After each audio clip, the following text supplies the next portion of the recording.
seorang hamba itu jika sudah diletakkan jasadnya di dalam kuburnya, kemudian ditinggalkan oleh orang-orang yang telah mengiringinya. Jadi mengiringi, memakamkan, sudah selesai, ditinggalkan. Jadi begitu ditinggalkan itu sudah mulai terdengar suara orang-orang yang meninggalkannya. Kalau sudah pergi semua itu, ya, kemudian atahu malakan, datanglah dua malaikat.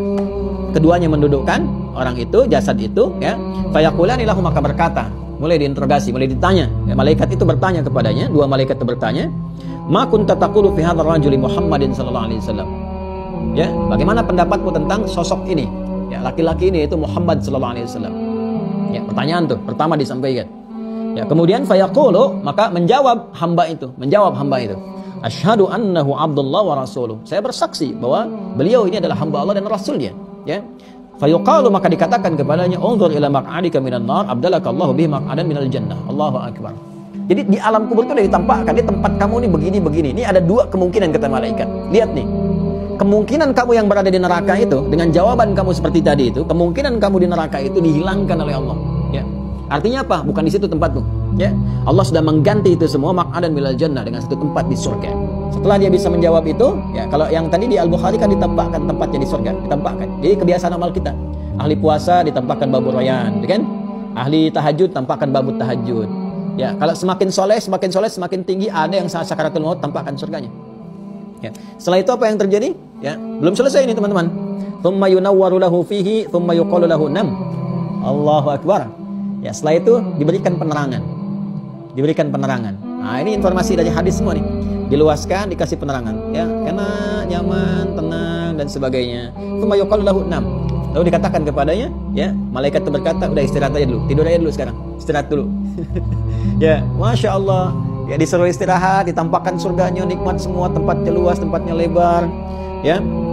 Kemudian fayaqulu arji' ila ahli fa akhbirhum. Allahu akbar. Ya, Allahumma shalli ala sayyidina Muhammad. Fayaqulu arji'u ila ahli. Ya. Fa akhbirhum. Maka mayat itu berkata, aku bisa enggak pulang dulu? Aku ingin kabari keluargaku.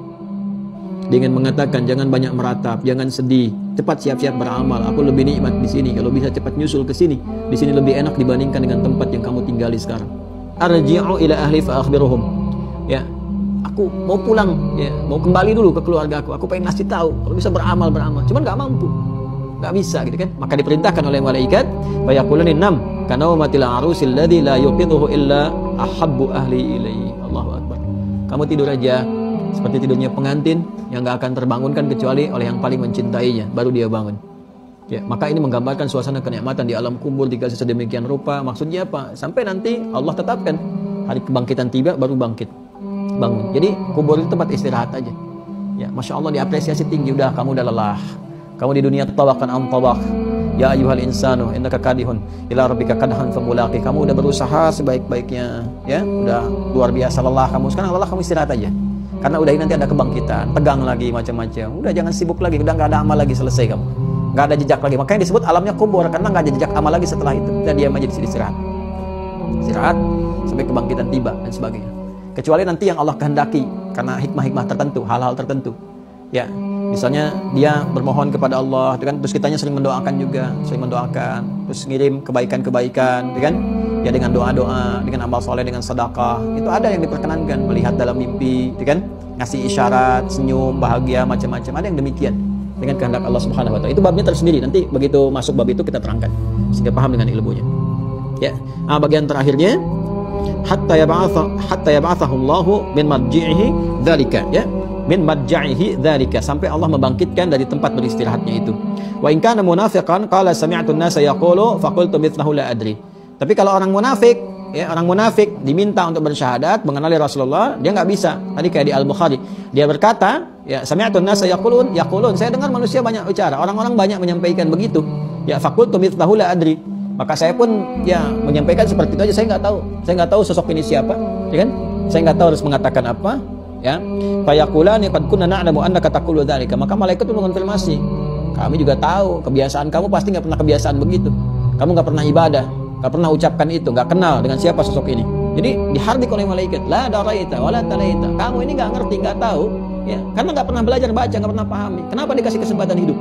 20 tahun, 30 tahun, 40 tahun, 50 tahun, bahkan puluhan tahun, 70 tahun, 60 tahun, sampai fisik berubah, ya menjadi rapuh, letih, rambut mulai memutih, masih nggak ngerti juga.